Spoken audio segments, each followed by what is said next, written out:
Hello guys, এটা হচ্ছে আমি মির ঋষভ ব্লগস।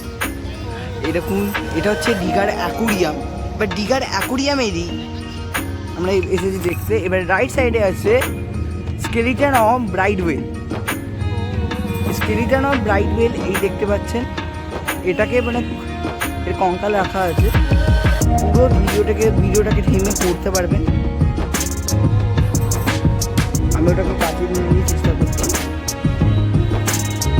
এগুলো ডিটেলসলি পড়তে পারবেন যাতে আপনাদের এর অ্যাকনলেজমেন্ট, এর ছবি ডিটেলস রাখতে পারবেন। এখন আমরা ঢুকছি হচ্ছে অ্যাকোরিয়ামে, মেরিন অ্যাকোরিয়ামে ঢুকছি এখন।